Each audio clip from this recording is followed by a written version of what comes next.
इस मंच के संचालन के लिए। Thank you very much ma'am for being with us. और बिल्कुल देखिए, ये मंच इसलिए खास हो जाता है क्योंकि सवाल आपके सीधे सीधे सत्ता पक्ष से भी होते हैं, सीधे सीधे विपक्ष से भी हैं, खेल जगत से लेकर फिल्म जगत तक। हमारी कोशिश हर उस जगह तक पहुंचने की है जहां पर आप सोचते हैं कि इनसे वो सवाल होने चाहिए जो आपका प्रतिनिधित्व किसी न किसी जगह पर कर रहे हैं, और ये सिलसिला लगातार यूं ही जारी रहेगा। और अगले जो मेहमान है हमारे श्री अखिलेश यादव जी, बस अब से कुछ देर के बाद उनके साथ भी हमारे सेशन की शुरुआत होगी और कहीं ना कहीं उनसे भी तगड़े सवाल होने वाले हैं, क्योंकि उत्तर प्रदेश की राजनीति से लेकर जिस तरह से पिछले कुछ समय में लोकसभा में शीतकालीन सत्र में सवाल उठाते हुए नजर आए हैं, आखिर क्या वो सवाल है जो सीधे सीधे जनता से जिसका है सरोकार, वो सवाल वो उठा रहे हैं। तो आज हम यहां पर भी उनसे होंगे रूबरू। बिल्कुल, जैसे आप देख रहे हैं कि उत्तर प्रदेश पे हमारा खास फोकस इस घंटा बना हुआ है। अभी आपने सुना एक बेहद खास नेत्री को जो बीजेपी से आती हैं, जो पक्ष की पार्टी की पूर्व केंद्र मंत्री रह चुकी हैं, पूर्व सांसद रह चुकी हैं। उन्होंने बताया बीजेपी की क्या क्या उपलब्धियां हैं। अब विपक्ष के बारे में भी बात करेंगे, पूर्व उत्तर प्रदेश के मुख्यमंत्री से, समाजवादी पार्टी के राष्ट्रीय अध्यक्ष से। अगले सेशन का खास शीर्षक है नेक्स्ट इन यूपी NXT इन उत्तर प्रदेश। उत्तर प्रदेश का भविष्य क्या होने वाला है, 2026 और 2027 क्या लाने वाला है उत्तर प्रदेश के लिए, राह सपा की क्या रहने वाली है। जोरदार तालियां, एक बार जोरदार तालियां। और अखिलेश यादव जी हम सबके साथ हैं, प्रिया जी भी आ गई हैं और इस सेशन की शुरुआत काफी शानदार ये सेशन रहेगा ऐसी उम्मीद करते हैं। एक बार जोरदार तालियां दर्शकों। संसद के भीतर ये मुद्दे उठा रहे हैं, संसद के बाहर हमारे मंच पे आप आए, शुक्रिया अदा आपका। और प्रिया, अब मंच आपके हवाले करते हैं इस सेशन के लिए। Thank you and thank you Akhilesh ji कि आप आए इंडिया मंच पे। मैं तो कहने कि मैं जय श्री राम बोलूं या जय श्री कृष्ण बोलूं, बिकॉज ये बीजेपी और सपा के बीच में ये भी डिवाइड हो रहा है। जय भीम जय समाज। लेकिन कि बीजेपी केवल महापुरुषों को, भगवानों को नारे में रखती है, स्लोगन्स में, उनके न रास्ते पे चलती है। इसलिए जय समाजवाद, जय संविधान, जय भीम और बहुत सारे ऐसे हमारे पास नारे हैं, उनसे ही शुरू होना ज़्यादा बेहतर रहेगा।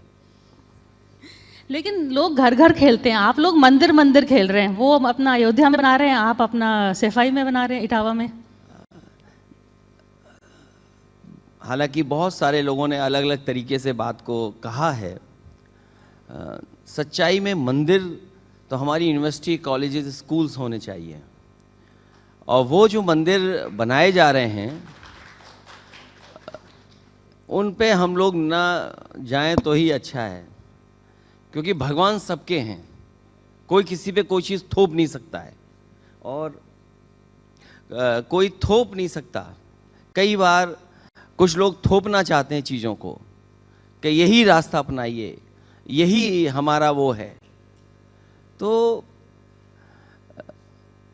मैंने भी, क्योंकि भगवान का काम भगवान ही शुरू कर सकते, मैं नहीं कर सकता। अगर जो मंदिर मैं बना रहा हूँ, मेरा सौभाग्य है कि उस स्थान पे बनाने का मुझे मौका मिला जबकि कोई ऐसी तैयारी नहीं थी। जब बनने लगा मंदिर, उसके बाद मुझे इस बात की जानकारी मिली कि ये जो स्थान है, ये वही स्थान है जिसके माध्यम से, जिसके रास्ते से शिव शक्ति रेखा का इसी रास्ते से होना है। तो कोई काम है भगवान स्वयं कराते हैं। मेरा सौभाग्य कि मुझे ऐसा पुण्य काम करने का मौका मिला। और मैंने कई बार कहा कि अपना मंदिर बनवाने के बाद मैं उनके भी मंदिर पे जाऊंगा। दुख तो इस बात का है, मेरा चिंता है मुझे इस बात की कि एक जगह तो सबने चंदा दिया, दूसरे कोई चंदा ही नहीं दे रहा है। और अगर चंदा देता तो हमारा ही मंदिर जल्दी बन जाता। तो मैं बीजेपी के लोगों से कहूंगा कि इतना पुण्य काम कर रहा हूं मैं, थोड़ा चंदा अपने में से हमें भिजवा दो तो हमारा भी कार्य पूर्ण हो जाए, क्योंकि भगवान शिव का मंदिर बन रहा है और समय से बन जाएगा तो भगवान शिव का भी, प्रभु श्री राम जी का भी, दोनों दर्शन एक साथ हम लोग कर पाएंगे। आप तो बीजेपी से कह रहे हैं कि शेयर करें, कांग्रेस भी आपसे शेयर नहीं कर रही है। आपने कहा था इलेक्टोरल बॉन्ड्स के बारे में कि कांग्रेस ले रही है, लेकिन आपको बता ही नहीं रही है कहाँ से मिल रहा है और शेयर नहीं कर रही है। ये राष्ट्रीय पार्टी है, इन पर राष्ट्रीय रास्ते हैं।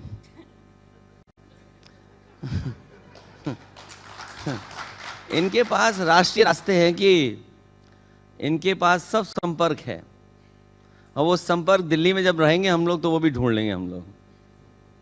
वैसे यही अगला सवाल यही था कि आपको, अब हम दिल्ली में पार्लियामेंट में देख रहे हैं, तो आपको दिल्ली की सर्दी और पार्लियामेंट की गर्मी, आपको मज़ा आ रहा है दिल्ली में होने का? दिल्ली से बहुत से फैसले होते हैं, और यूपी सबसे बड़ा स्टेट है, और वहाँ के प्रधानमंत्री हैं, क्योंकि प्रधानमंत्री वहीं से चुने गए हैं। गुजरात से अगर बन जाते प्रधानमंत्री जी तो शायद उत्तर प्रदेश ना आते। ये उत्तर प्रदेश के लोगों का सौभाग्य हमेशा रहा है कि उन्होंने प्रधानमंत्री कई दिए हैं। तो दिल्ली में प्रधानमंत्री जी यूपी से चुन करके आए हैं, इसलिए यूपी की तमाम बातों को हम लोग रखते हैं, और ऐसे ऐसे सवाल हैं वहाँ के जिसका हम किससे सवाल करें। हम लोगों ने तो उत्तर प्रदेश में वो समय देखा है कि अगर कोई 50,000 की कहीं डकैती या कोई आरोप लग गया तो बुलडोजर तैयार रहता था, उसको कोर्ट की जरूरत नहीं थी, न्याय कोर्ट से मिलता है, संविधान हमें न्याय देता है, उसके लिए बुलडोजर था वहां पे। लेकिन इधर हम लोग देख रहे हैं कफ सिरप में इतने लोगों की जान गई, इतना बड़ा घोटाला हो गया। कई अखबार लिख रहे हैं कि 700 कंपनियां थीं जो ट्रांजैक्शन अब ढूंढने के लिए उन्हें जाने कितना समय चाहिए होगा, लेकिन क्योंकि उन्हें बचाना है, स्वजाति लोग हैं, सब शामिल हैं उसमें, तो उन्हें बचाना है।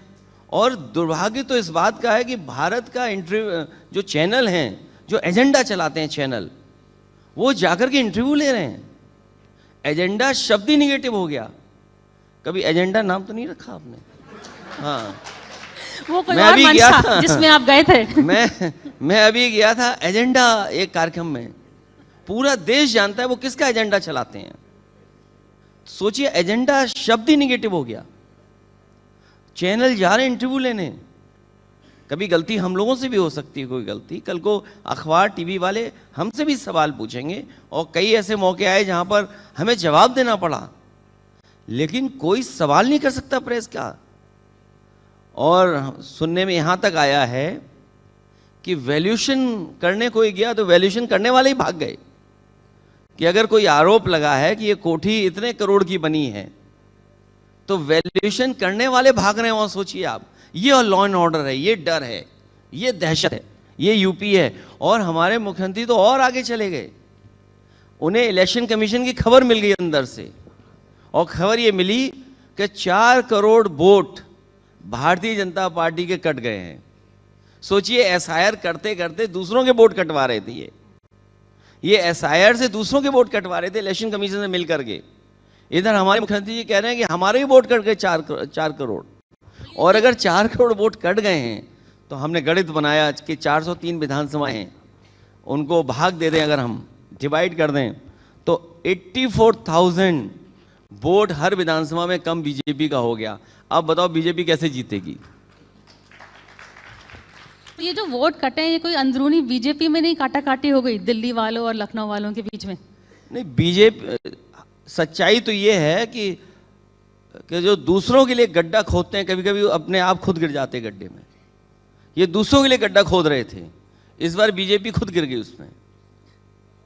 तो अखिलेश यादव का इंटरव्यू करते हैं तो अखिलेश यादव के थोड़े कोड वर्ड्स भी होते हैं, जैसे कि दिल्ली वाले और लखनऊ वाले। आप बताइए, आप किनका जिक्र करते हैं दोनों से?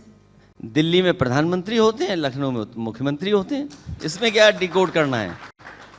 और आप मुख्यमंत्री को बाबा मुख्यमंत्री क्यों कहते हैं? आज से संकल्प लेते उन्हें बाबा नहीं कहेंगे, और बाबा के साथ साथ योगी नहीं कहेंगे, जो उनका नाम होगा वही कहेंगे। चलिए, फर्स्ट नेम पर आप सोशलाइज तो करते नहीं है उनके साथ। ये फर्स्ट नेम बेसिस तो सोशल जो दोस्त होते हैं वो करते हैं, आप तो उनके सोशल मित्र हैं नहीं। कब मिले आप सोशल उनसे? नहीं, वो अकेले रहते हैं, कोई मित्र उनका नहीं है, तो उस तरह के कार्यक्रम में किसी को ना बुलाते ना कहीं जाते हैं। पर वो नेताजी को मिलने तो आए थे। नेताजी को मिलने आए थे मुख्यमंत्री। नहीं, वो नेताजी क्योंकि स्वास्थ्य उनका बेहतर नहीं था उस समय, तो उस समय बहुत सारे लीडर्स मिला करते थे, तो कई बार बीजेपी के लोग वही तस्वीर चलाते हैं कि हम मिले हुए हैं सरकार से। नेताजी तो उनसे रिक्वेस्ट करने भी गए थे एक बार, कि जब सुप्रीम कोर्ट ने उत्तर प्रदेश का एक्ट ख़त्म कर दिया था जिसमें मुख्यमंत्री लोगों को घर मिला करते थे, क्योंकि नेताजी का कोई घर लखनऊ में नहीं था, हम लोगों का घर नहीं था लखनऊ में बना हुआ, तो नेताजी रिक्वेस्ट करने गए थे। आप सोचिए वो मुख्यमंत्री ऐसे थे कि नेताजी के निकलते ही बाहर उन्होंने ऑर्डर कर दिया कि 14 दिन में घर खाली कराना है। तो सोचिए कोई मुख्यमंत्री ऐसा हो, किसी की सोच ऐसी हो, और कोई क्या उम्मीद करेगा उनसे। आपके जब वो मुख्यमंत्री बने थे और जब आपके मुख्यमंत्री निवास में गए थे तो उन्होंने तो गंगा जल से धोया। अगर आपकी सरकार आएगी तो आप क्या करेंगे? हालांकि ये आज के समय पर और उस समय जहाँ सोशल मीडिया इतना एक्टिव है, चीज़ें हर इंसान जानता है, छोटी छोटी बातें भी हर लोगों के पास पहुँच जाती है। हालांकि बीजेपी ने काम अच्छा नहीं किया। उत्तर प्रदेश में कभी ऐसा नहीं हुआ होगा कि कोई मुख्यमंत्री बना और कोई मुख्यमंत्री हटा और उसके बाद अगर कोई दूसरा मुख्यमंत्री आया तो पूजा पाठ कराते हैं, गृह प्रवेश के लिए कुछ काम होते हैं, लेकिन गंगा जल से किसी ने नहीं धुलवाया। हम लोग कभी दूसरों के गलत कामों को हम लोग कभी अपनाएंगे नहीं, ये काम हम लोग नहीं कर सकते। और बीजेपी वाले यहाँ तक नहीं रोके रहे, मैं तो अपने कन्नौज में देखा हूँ उनको, मंदिर के सबसे पुराने पुजारी, सबसे बड़े पुजारी इन बीजेपी के लोगों को मना कर रहे थे गंगा जल से मत धो मंदिर, लेकिन बीजेपी वाले माने ही नहीं, पंडित जी की नहीं मानते, तो ये भगवान क्या मानेंगे। इन्होंने गंगा जल से धुलवाया मंदिर, बताइए हमारे जाने के बाद। तो इन पर ज़्यादा भरोसा करने की ज़रूरत नहीं है। ये हर चीज़ नकारात्मक ढूंढते हैं, निगेटिविटी ढूंढते हैं कि निगेटिव कहाँ है, कहाँ से फियर क्रिएट करें, कहाँ से लोगों को डराएं। वो जीत रहे हैं ना फिर भी। अभी भी तो हारे हैं, अब हम लोग जीतना सीख गए, अब हम ही लोग जीतेंगे। तो जो आपने यूपी में दिखाया 24 में 2024 में जैसे कि समाजवादी पार्टी ने बिल्कुल किया, तो ये आपको लगता है कि बाकी अलायंसेस क्यों नहीं कर रही हैं? कोई आपके बीच में कोई कमज़ोर कड़ी है? अलायंस तभी होते हैं क्योंकि एक दूसरे की मदद के लिए एक दूसरा दल खड़ा हो जाए। अगर सब बराबरी होते, दूसरा दल ताकतवर होता तो अलायंस क्यों करेगा। इस बार हम लोग रास्ता निकालेंगे और कोशिश करेंगे कि अलायंस और मजबूत बनाएं, और सवाल सीट का ना रहे, सवाल जीत का रहे। सवाल सीटों का नहीं होगा कि सीट कौन कितनी लड़ेगा क्या है, लेकिन सवाल हमारा जीत का रहेगा। अगर एक भी सीट कोई जीत सकता है तो वही लड़ाया जाएगा। ये हम लोगों ने करके देखा है उत्तर प्रदेश में। पिछले लोकसभा के चुनाव में बहुत सारे साथी हमारे मांग रहे थे टिकट, लेकिन पार्टी और हमारी तरफ से यही कोशिश थी कि वो फैसला लें जो वो जीत जाएं, और उसी का परिणाम ये हुआ कि बीजेपी दूसरे नंबर पे पहुंच गई और अयोध्या भी चुनाव हार गई। इसीलिए आप अवधेश प्रसाद को अपने साथ बिठाते हैं, क्या सिंबॉलिक भी कह रहे हैं कि आप नमक छिड़क रहे हैं बीजेपी के? हाँ, ये बीजेपी वाले बहुत गलत सोचते हैं, हर बात निगेटिव सोचते हैं वो लोग, नकारात्मक लोग हैं वो लोग। उन्हें मैं इसलिए बैठाता हूँ कि वो हमारी पार्टी के बहुत सीनियर नेता हैं। उसमें थोड़ी गलती कांग्रेस की है, अगर हमें 2 सीट दे देती आगे बैठने वाली तो हमें क्यों किसी के साथ बैठाना पड़ता उन्हें। तो वो गलती हमारी है, वो अंदर हम देख लेंगे क्या करना है भविष्य में। लेकिन हम तो अवधेश जी को आगे बैठाते हैं, लेकिन बीजेपी बताइए अपने प्रभु श्री राम जी को कहाँ बैठाती है। सवाल ये नहीं होना चाहिए कि अवधेश जी कहाँ बैठ रहे हैं, सवाल ये होना चाहिए जिन्हें हम लोगों ने टीवी पे देखा भगवान के रूप में, उन्हें बताओ कहाँ बैठाते हैं। हम अगर देखना चाहें तो भी नहीं देख सकते, ऐसी जगह बैठाते हैं। बताइए, जो प्रभु श्री राम जी के लिए वोट मांगते हों और प्रभु श्री राम जी जो टीवी पे देखे हम लोगों ने, अरुण गोविल जी, उन्हें कहाँ बैठाते हैं? ऐसी जगह बैठाते हैं कोई देख ना ले उनको। तो मैं आपके माध्यम से, कल भी मैंने लोकसभा में कहा था कि उनकी सीट बदल दो। मैं फिर कहता हूं कि उनकी सीट सबसे आगे होनी चाहिए। पर सीट अब खाली बीजेपी करने वाले के लिए बैठाएंगे नहीं, मैं जानता हूं बीजेपी वाले नहीं बैठाएंगे, क्योंकि वो पीछे किसको भेजेंगे फिर? हाँ? अगर उनको आगे करेंगे तो पीछे किसको भेजेंगे, उसका भी सुझाव दे दीजिए। भाई, प्रभु श्री राम जिनको हम देखते हैं टीवी पर, ये नए बच्चे नहीं जानते होंगे, पुराने आपने तो वही प्रभु श्री राम को देखा है। रामायण जब टीवी पे चलती थी, लोग घरों को छोड़ करके आ जाते थे, लोग कोई सड़कों पे नहीं दिखता था, सब देखते थे। पूरा मोहल्ला है जिसके घर पे टीवी होता था, उसमें प्रभु श्री राम का वो कार्यक्रम देखते थे, रामायण देखते थे। इसलिए हमारे आपके चैनल के माध्यम से निवेदन है भारतीय जनता पार्टी से, उन्होंने अध्यक्ष बना दिए, राष्ट्रीय प्रदेश अध्यक्ष बना दिए। अब प्रभु श्री राम जी को भी आगे बैठाएं सबसे। किसको पीछे ले जाना है उनकी मर्जी है, किसको पीछे ले जाना चाहें तमाम उन्हें पीछे ले जा सकते हैं वो लोग। जैसे कि मैं क्यों बताऊंगी? आप आधा सुझाव दे रहे हैं ना, पूजा दीजिए। बहुत से लोग हैं, उन पे सीटें बहुत हैं, सबसे ज्यादा सीट उन्हीं के पास हैं, तो वो किसी को भी पीछे कर सकते हैं। और जो भी पीछे जाएगा उसका सौभाग्य होगा कि प्रभु श्री राम जी के पीछे बैठा है वो। उनको आप अपनी तरफ क्यों नहीं बुला लेते? अगर कोई व्यवस्था ऐसी हो तो सबसे बड़े पीछे बैठ जाए, प्रधान सांसद भी। अच्छा, आप प्रधानमंत्री को बैक बेंचर बनाने के मूड में हैं?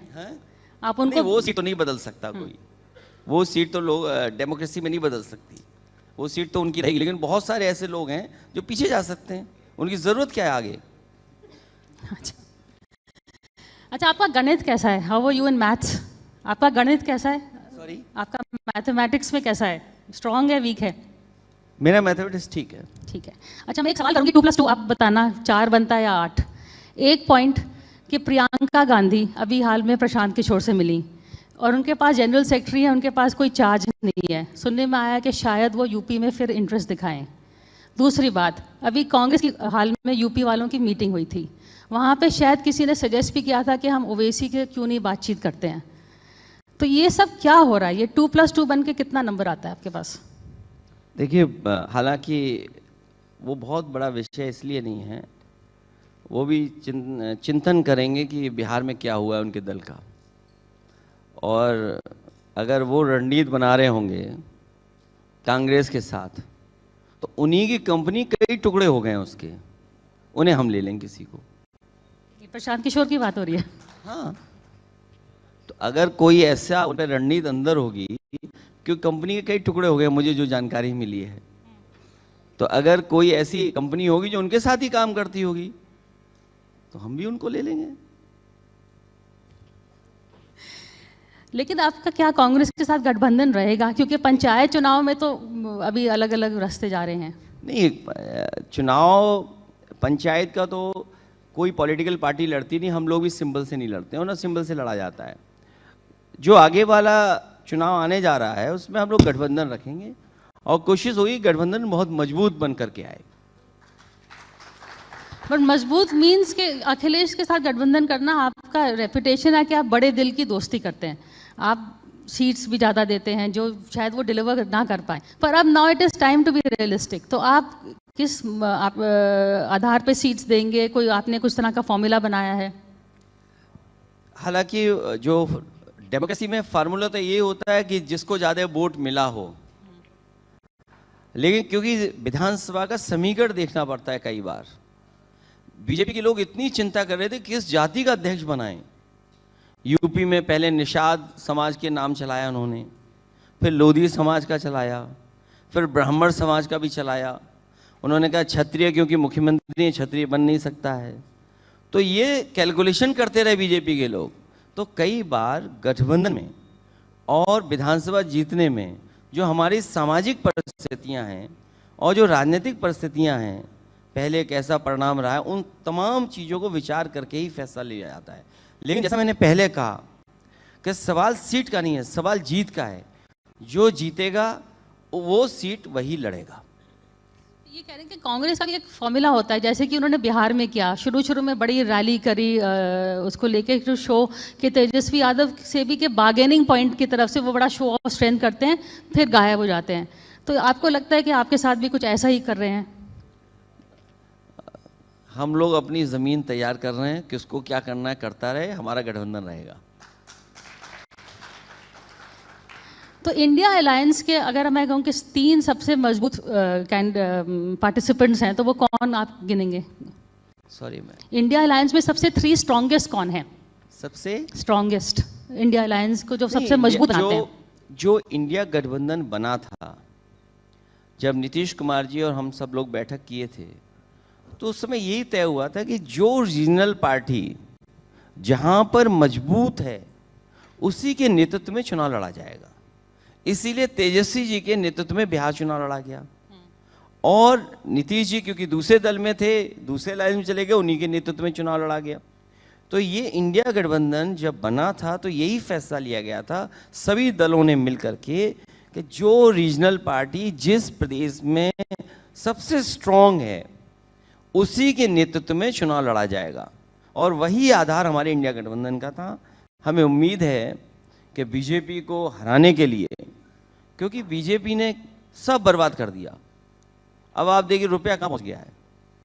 अभी प्रधानमंत्री जी युगांडा गए हैं, युगांडा और भारत की करेंसी का अगर आप वो करेंगे तुलना, तो हमारा देश गरीब दिखाई दे रहा है उनसे। ये बीजेपी के लोग चिल्लाते हैं सुबह से शाम तक कि इतनी अर्थव्यवस्था अच्छी हो गई, दुनिया में हम इस नंबर पे पहुंच गए हैं। पर कैपिटा इनकम क्या है इनकी? पर कैपिटा इनकम क्या है? और यूपी की पर कैपिटा इनकम क्या है? अभी हाल ही में मैंने ये फैसला लिया और हम लोगों ने बहुत विचार करके ये बात कही कि जो महिलाएं हैं उत्तर प्रदेश की, गरीब परिवार जो हैं, बहुत सारे ऐसे परिवार हैं, सपेरा है, पाल समाज के लोग हैं, प्रजापति समाज के लोग हैं, विश्वकर्मा समाज के लोग हैं, कठेरिया समाज के लोग हैं, और तमाम दलित समाज के गरीब लोग हैं, महिलाएं हैं, और उन्हें हम 40,000 रुपया साल में देंगे। बीजेपी 10,000 दे रही है तो सरकार बना ले रही है, तो अब आप सोचिए 40,000 देने पे हमारी सीटें कितनी आएंगी। अब आप पूछेंगे 40,000 आएगा कहां से? हाँ ये पहला सवाल। हाँ तो 40,000 कहां से आएगा, इसका मैंने उदाहरण दिया कि आप देश के सब उद्योगपतियों की सूची बनाइए, और ये मैं देख रहा हूं यहां बहुत सारे सब जागरूक पढ़े लिखे लोग दिखाई दे रहे हैं मुझे। आप गूगल करिए, चैट जीपीटी पे देखिए कि किस उद्योगपति पे कितना उधार है, केवल टॉप 10 निकाल लीजिए आप। तो अगर उधार से कोई दुनिया का सबसे बड़ा उद्योगपति बन सकता है, देश का सबसे बड़ा उद्योगपति बन सकता है उधार के पैसे से, तो उत्तर प्रदेश की सरकार समाजवादी पार्टी बनने पर सरकार उधार लेकर के गरीब परिवार की महिलाओं को 40,000 रुपया साल में देने का काम करेंगे। और 40,000 इसलिए दे रहे हैं, 40,000 इसलिए दे रहे हैं, शुरुआत समाजवादी पार्टी ने की थी कि 500 रुपये हम लोग दे रहे थे महिलाओं को, गरीब परिवार की महिलाओं को 500 रुपये दे रहे थे। अगले चुनाव में हमने कहा कि 1,000 देंगे, हम चुनाव हार गए। फिर उसके बाद कहा हमने 1,500 देंगे, फिर चुनाव हार गए। 2,500 कहा तो चुनाव हार गए। तो फिर हिसाब किताब हमने लगाया कि अब जो चुनाव लड़ने जा रहे हैं इसमें 3,000 रुपया महीना देंगे गरीब परिवार की महिलाएं, तो 12 × 3 36,000, और 4,000 दे रहे हैं उनको वो जो इंटरेस्ट बीजेपी ने नहीं दिया। तो कितने हुए हैं? 40,000। अब दूसरा बिंदु बीजेपी ये कहती है कि उत्तर प्रदेश में हर एक की पर कैपिटा इनकम 1 लाख है। पर कैपिटा इनकम जो यूपी के लोगों की है वो 1 लाख है। तो हम बीजेपी के लोगों से कह रहे हैं कि हम 40,000 दे रहे हैं, अब तुम्हारी जिम्मेदारी बनी है 60,000 आप दो, नहीं तो आपके ये आंकड़े फर्जी हैं, झूठे हैं, क्योंकि आप जनता को गुमराह कर रहे हैं कि 1 लाख रुपए से ज्यादा पर कैपिटा इनकम है। तो 40,000 हम दे रहे हैं, आप 60,000 दीजिए। पर ये पॉलिटिक्स क्या सही है? ये बिल्कुल अच्छी पॉलिटिक्स है, इसमें कोई खराबी नहीं है। समाजवादी पार्टी ने लैपटॉप दिए थे फ्री, आज देखिए लैपटॉप देने के बाद बहुत सारे बच्चों का जीवन बदला है। लोग हार्वर्ड पढ़ने गए, लोग बाहर पढ़ने गए, लोगों ने अपने आप काम किया। 20 लाख लैपटॉप दिए, तो 20 लाख स्टोरीज हैं। आज भी जब मैं पिछले बार मैं एयरपोर्ट जा रहा था तो कई लोग जो काम कर रहे हैं वहाँ पर, उन्होंने कहा कि आपके दिए हुए लैपटॉप से मैं आज भी काम कर रहा हूँ। पर अखिलेश जी, ये this is I am not saying कि खराब है, पर आपको जॉब्स क्रिएट करने चाहिए। बीजेपी इज ऑल्सो, आप आरोप लगाते हैं कि वो वोट्स खरीद रहे हैं एक तौर से 10,000 देके, तो ये आप भी इसी का कर रहे हैं, आप ज़्यादा दे रहे हैं। आप जब सरकार में होते हैं तो एक तो इन्वेस्टमेंट पहलू है जिस पे आप काम करते हैं, दूसरा सोशल पहलू है जहां गरीब है उसकी क्या मदद कर रहे हैं। और दुनिया भर में ये सरकारें जो हैं गरीबों की मदद करती हैं, गरीबों को किसी न किसी रूप में मदद करती हैं। दुनिया में ऐसी सरकारें बनी है, सरकारें बनाते हैं स्कीम, तो इन्वेस्टमेंट पार्ट अलग है। और जब समाजवादी सरकार थी तो तमाम हम लोगों ने योजनाएं चलाई थी। कन्या विद्याधन दिया लड़कियों को 30,000, समाजवादी पेंशन 500 रुपया दिया, फ्री लैपटॉप दिया, साइकिल दी, और बहुत सारी सुविधाएं दी हम लोगों ने। तो इन्वेस्टमेंट की जब बात आई तो मुझे याद है कि जो इंडस्ट्रियल पॉलिसी समाजवादी सरकार की बनी, और सबसे पहले लखनऊ में अगर कोई इन्वेस्टमेंट के लिए आया था तो शिव नाडर जी आए थे SCL के। और शिव नाडर जी जब आए तो कई मीटिंगों के बाद, उनके अधिकारियों से मीटिंग के बाद, उनकी जो जो इश्यूज थे उनको रिजॉल्व किया, और उसका परिणाम ये हुआ कि नोएडा के बाद सबसे बड़ा ट्रेडिंग कैंपस अगर कहीं बना है तो वो लखनऊ में बना है। आज भी वहाँ पर 6,000 के लगभग नौकरी पा रहे हैं बच्चे, वाइट कॉलर जॉब। दूसरा, सैमसंग का जो नोएडा में इन्वेस्टमेंट आया, मुझे याद है कि सैमसंग को लेकर के तमिलनाडु की सरकार भी कुछ इंसेंटिव्स दे रही थी। उनके जो अधिकारी लोग आए तो मैंने कहा उनसे कि आप क्या इंसेंटिव चाहते हैं, और आप लिस्ट दीजिए मुझे, ये इंसेंटिव चाहते हैं। और उस समय हमारी सरकार ने ये फैसला लिया कि तमिलनाडु सरकार से बेहतर इंसेंटिव सैमसंग कंपनी को दिए, और उसका परिणाम ये हुआ कि नोएडा में एक्सपेंशन सैमसंग ने किया। तो एक तरफ तो हम लोग इन्वेस्टमेंट वाली बात कर रहे थे, और दूसरी तरफ सोशल जो हमारी जो जिम्मेदारी है गरीबों के लिए, जो हमारी वेलफेयर स्टेट की डेफिनेशन है, उस पर काम कर रहे थे। और हम आपको बताएं, देश के प्रधानमंत्री जी कहीं पर भी हवाई जहाज लेकर के उतर नहीं पाए। केवल समाजवादी सरकार की जो बनाई हुई सड़क थी उसी पर देश के प्रधानमंत्री अपना हवाई जहाज लेकर उतर पाए।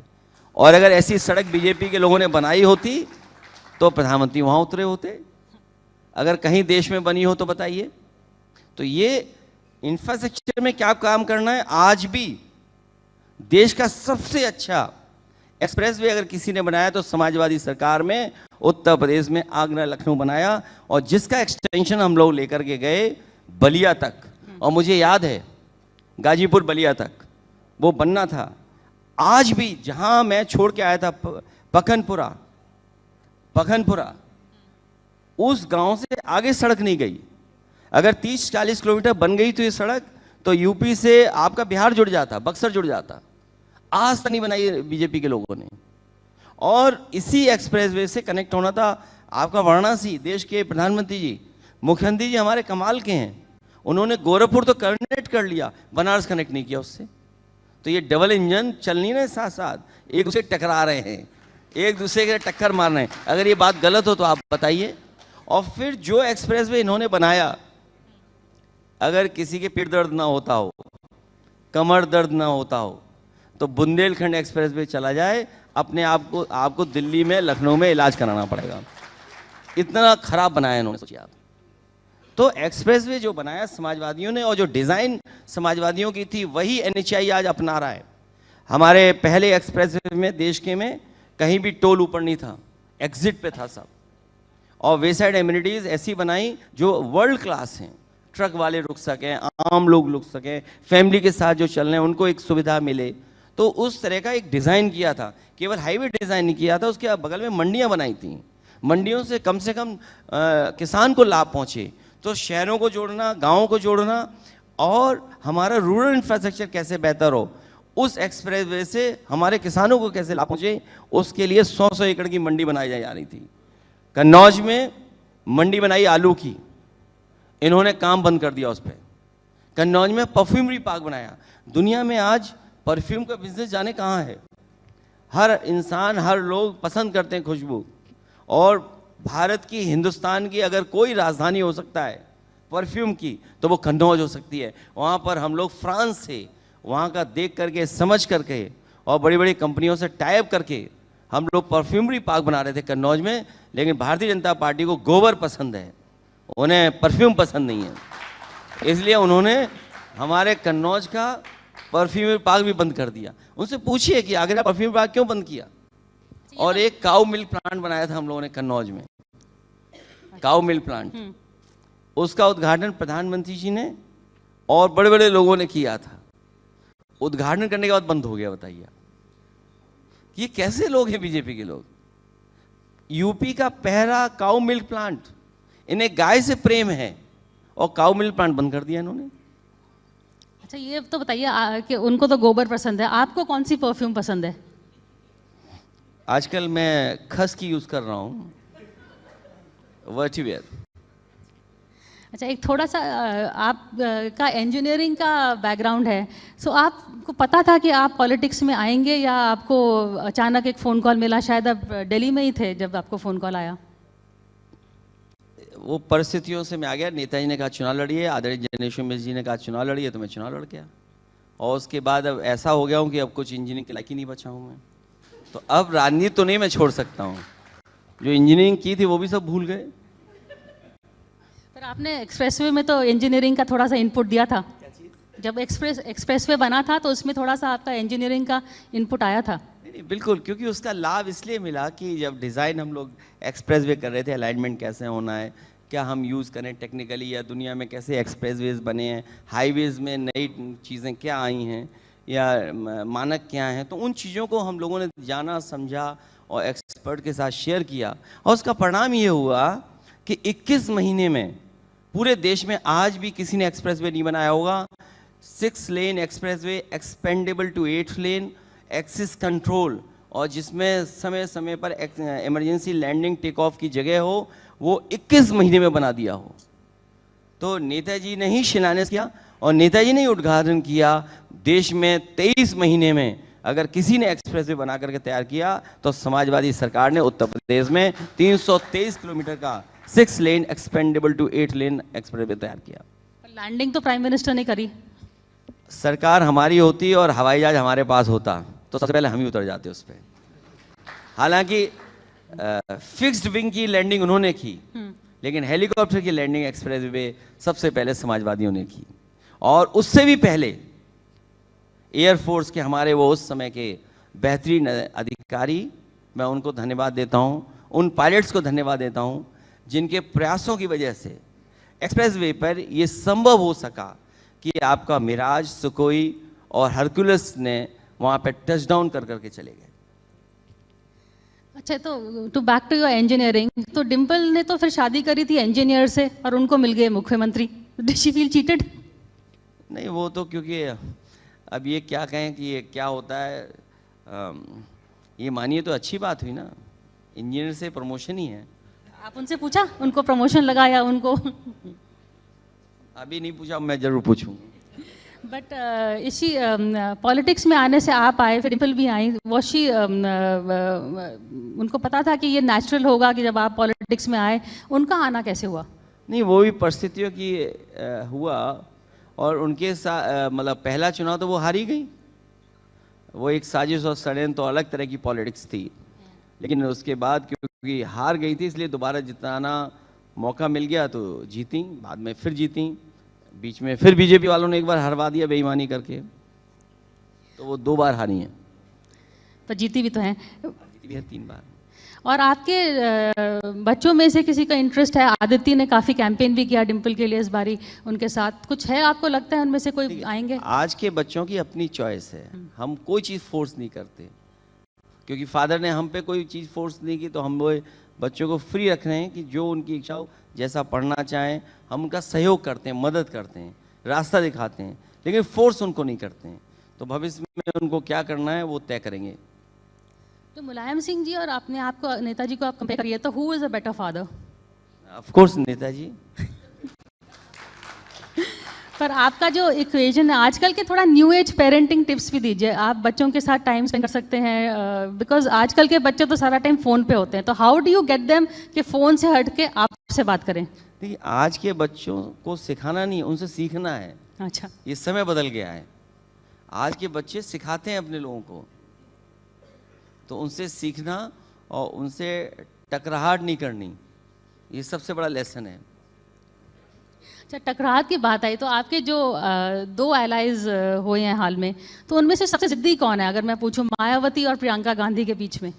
नहीं, अलायंस में क्योंकि हर पॉलिटिकल पार्टी ये सोचती है उसको ज़्यादा सीट मिल जाए, और उनकी कोशिश होती है कि हम ज़्यादा से ज़्यादा शेयर रहे उनका, या अपने वर्कर्स या लीडर्स को ऑब्लाइज करें ज़्यादा से ज़्यादा। तो स्वाभाविक है हर पॉलिटिकल पार्टी के लीडर यही कोशिश करता है। जैसे मैं यही कोशिश करूंगा कि समाजवादी पार्टी को ज़्यादा सीटें लड़ने को मिलें, तो वो कहना गलत होगा कि हम कंपेयर करें, लेकिन हर अपना दल अपने बारे में सोचता है तो वो अपनी तरीके से पक्ष और तर्क रखते हैं। पर personality wise Priyanka versus Mayawati, नहीं, हम लोग तो दोनों के साथ काम किए हैं, दोनों के बारे में हम कुछ नहीं कह सकते। अच्छा, दिल्ली कुछ भी कहूँगा वो पॉलिटिकल होगी, वो मैसेज होगा, इसलिए दोनों ही अच्छे हैं। अच्छा, तो मतलब समाजवादी पार्टी का अलायंस अभी ओपन है? नहीं, दोनों ही अच्छे हैं अलग अलग तरीके से, क्योंकि मैं दोनों के साथ काम किया हूँ और कई दलों के साथ काम किया हूँ। उत्तर प्रदेश के बहुत सारे दलों को जोड़ा, हमने छोड़ के भी चले गए, साथ भी आए, तो अनुभव मिला है कि कैसे हम लोगों को गठबंधन करना है या कैसे राजनीति में दिशा तय करनी है। अच्छा, अच्छे कौन नहीं है? ओवैसी वर्सेस आम आदमी पार्टी? नहीं, अच्छे होना ना अच्छे होना, क्योंकि उनका अपना स्वार्थ है, सबका पॉलिटिकल पार्टी बनाना चाहते हैं। लेकिन यूपी में कोई कम्युनल लैंग्वेज, कम्युनल भाषा बोलेगा तो शायद यूपी की पॉलिटिक्स उसको स्वीकार नहीं करेगी। और ये अयोध्या की जनता ने बताया कि एंड ऑफ कम्युनल पॉलिटिक्स अगर कहीं किया है तो अयोध्या की जनता ने अवधेश प्रसाद जी को जिता करके, समाजवादी पार्टी को जिता करके एक मैसेज दिया है कि अब कम्युनल पॉलिटिक्स ना हो, प्रोग्रेसिव पॉलिटिक्स हो, पॉजिटिव पॉलिटिक्स हो, इन्वेस्टमेंट आए, प्रदेश का, देश का भला हो। अब आप देखिए कितने बड़े बड़े सपने बीजेपी वालों ने दिखाए। डिफेंस एक्सपो किया, कहा कि मिसाइल्स बनेंगी लखनऊ में, बुंदेलखंड में बनेगी मिसाइल। तो कुछ काम तो हो रहा है, लेकिन जैसा बुंदेलखंड में बताया था कि मिसाइल बनेगी, टैंक चलेगा, गोले चलेंगे, बनेंगे यहाँ पर पाकिस्तान के लिए बनेंगे, क्या बन रहा वहाँ पर? अभी तो बुंदेलखंड में सुतली का बम भी नहीं बन रहा दिवाली के लायक। बताएं बुंदेलखंड में कौन सा चल रहा है? हाँ, डिफेंस का प्राइवेट लोगों को दे दिया है, वो एक अलग पहलू है। लेकिन जो इन्वेस्टमेंट के सपने दिखाए थे कि ये कंपनी आएगी, ये कंपनी आएगी, पता नहीं कितने एमओयू किए थे, और कई एमओयू ऐसे किए जिनकी कंपनी का वर्थ कुछ नहीं था। कई कंपनियां भाग गई एमओयू करने के बाद, ढूंढने से नहीं मिल रही कंपनियां। तो ऐसे तो एमओयू हुए थे यूपी में। तो इन्वेस्टमेंट जो ज़मीन पे आना चाहिए था, 10 साल में जो रिजल्ट दिखाई देना चाहिए उतना दिखाई नहीं दे रहा है। कुछ इन्वेस्टमेंट तो आया है, क्योंकि हर बार स्टेट में अपने आप तो इन्वेस्टमेंट आता ही है, तो उस तरह से इन्वेस्टमेंट तो आ रहा है, लेकिन जो सपना दिखाया था वो कुछ नहीं हो रहा। आप दिल्ली में आते हैं सिर्फ पार्लियामेंट के लिए ही आते हैं, लेकिन आप थोड़ा घूमे हैं दिल्ली में? आप कहीं चाट वाट खाई? आप तो लखनऊ वाले हैं, कुछ नहीं, दिल्ली में भी बहुत सारे चाट वाले यूपी के ही हैं। अच्छा, बहुत सारे कारोबार करने वाले यूपी के लोग हैं, और दिल्ली की तो हवा खराब है, इसलिए कम आइए तो अच्छा, लंग्स बेहतर रहेंगे। अब आप देखिए AQI क्या है यहाँ पर, इन्वायरमेंट के लिए सरकार क्या कर रही है, पॉल्यूशन के लिए क्या कर रही है। कह रहे थे यमुना हम साफ कर देंगे, आप बताइए यमुना किस हाल में है। और सच्चाई ये है कि यही बीजेपी के लोगों ने मिलकर के ये यमुना को खराब किया। क्यों? क्योंकि दिल्ली में ये कहा गया कि हम गंगा साफ करेंगे। बिना यमुना को साफ किए हुए गंगा साफ नहीं हो सकती, बिना काली नदी साफ हुए नहीं हो सकती गंगा, हिंडन नदी को साफ किए बिना गंगा साफ नहीं हो सकती। ये झूठा सपना अगर किसी ने दिखाया तो भारतीय जनता पार्टी ने आज भी माँ गंगा वैसी बह रही हैं। और उसी तरह आप देख लीजिए जो फैसले लेने चाहिए थे इन्हें यहाँ की एयर पॉल्यूशन को बेहतर करने के लिए, किसी भी इंडस्ट्री को सपोर्ट करना चाहिए। इंडस्ट्री की वजह से हो रहा है, कंस्ट्रक्शन की वजह से हो रहा है, या रोड्स खराब है उसकी वजह से हो रहा है, या डस्ट क्यों आ रहा है उसकी वजह से, तो जिम्मेदारी किसकी है? ये बीजेपी की जिम्मेदारी थी। और उसका परिणाम ये है कि आज दिल्ली की भी जो हवा है वो खराब है। अच्छा, आखिरी सवाल, लखनऊ अगर हम आ रहे हैं तो हम कहाँ जाएं? What is your favourite spot in Lucknow जहाँ पे अखिलेश यादव मिले? अभी तो वहाँ मुख्यमंत्री ऐसे हैं, कहीं मत जाओ। चलिए 2027 में फिर। हाँ, अच्छे जाने के लिए तो ये है कि इस समय लखनऊ में टेबोविया फ्लावर कर रहा है, क्रोसिया फ्लावरिंग कर रहे हैं, कि पहली बार समाजवादी सरकार में ये कोशिश हुई लखनऊ में कि हमारे ट्रीज़ वो लगाए जाएं जो ब्लूम करते हैं। और आप लखनऊ में देखिए कि सबसे ज़्यादा ब्लूमिंग ट्री जो फ्लावरिंग वाले ट्रीज़ हैं समाजवादी सरकार में लगे। आप जनरेशन पार्क जाइए, 500 एकड़ का जनरेशन पार्क है, लोहिया पार्क नेताजी ने बनाया, हम लोगों की नकल कर करके बिना पेड़ पौधों का एक पार्क बना रही है बीजेपी। अभी आपको पता लग जाएगा कुछ दिन में उद्घाटन होने वाला, पेड़ नहीं है एक भी। अब मैंने कह दिया तो हो सकता नकली पेड़ लगा दें वहाँ पर, या बड़े बड़े पेड़ नर्सरी से लाके लगा दें, एक पेड़ नहीं है पार्क में उसमें, और पार्क बना रहे हैं, बताइए आप। अखिलेश जी ने प्लांटिंग का एक और न्यू डेफिनेशन दे दिया। ऐसे आपने प्लांटिंग न्यूज़ कहते थे, अब तो प्लांटिंग ट्रीज भी हो रही हैं। इसलिए क्योंकि जब नई प्लांटेशन हो रही थी तो हमारी कोशिश थी कि लोग दुनिया में जाते हैं कि हम चेरी ब्लॉसम दिखाएं, तो अगर चेरी ब्लॉसम के ही बराबर हमारे पास ट्रीज़ हैं और उनको हम ऑर्गेनाइज वे में लगाएं, और दिल्ली उसका उदाहरण है, अंग्रेज़ों ने किसी ज़माने में हर सड़क पे अलग अलग पेड़ लगाएं, तो हम क्यों नहीं लगा सकते हैं। और बहुत सारे प्राइवेट जो बिल्डर्स हैं या जो कॉलोनी डेवलप कर रहे हैं वो कोशिश कर रहे हैं, लैंडस्केपिंग अच्छी है उनकी, तो सरकार क्यों नहीं कर सकती है। इसलिए बड़े पैमाने पर समाजवादी सरकार में हम लोगों ने किया, और पहली समाजवादी पार्टी है जिसने अपना इन्वायरमेंट का मैनिफेस्टो बनाया। देश में कोई जल्दी मैनिफेस्टो नहीं बनाता था एनवायरनमेंट के लिए, हम लोगों ने ग्रीन मैनिफेस्टो अपना बनाया, और भविष्य में भी जो इन्वायरमेंटल इश्यूज हैं बिना किसी का नुकसान किए हुए, इंडस्ट्री या उसका, कि कैसे हम ग्रीन अपना मैनिफेस्टो तैयार करें जो भविष्य में उस तरफ लेकर के जाएं, काम करें, तो करेंगे हम लोग। अच्छा, आपका न्यू ईयर्स का क्या प्रोग्राम है? मुझे याद है एक न्यू ईयर्स में तो आपने पार्टी ही तोड़ दी थी, आपने नया जश्न बनाया था, तो इस साल कुछ करने का ऐसा धमाका है? अब न्यू ईयर हमारे लिए इतना ही है कि केवल तारीख बदल जाएगी। हमारा न्यू ईयर तब होगा जब उत्तर प्रदेश में समाजवादी सरकार होगी, और उस समय जितने सेलिब्रेशन हो तभी होंगे, उससे पहले नहीं। थैंक यू अखिलेश जी, आप आए और हम सबसे बातचीत करी, थैंक यू सो मच। बहुत बहुत शुक्रिया सर, और मैं चाहूँगी कि आप तस्वीर के लिए एक बार ज़रूर रुके। और देखिए ये बहुत ही ज़बरदस्त तरीके से। For more such videos, subscribe to the NewsX YouTube channel, hit the bell icon.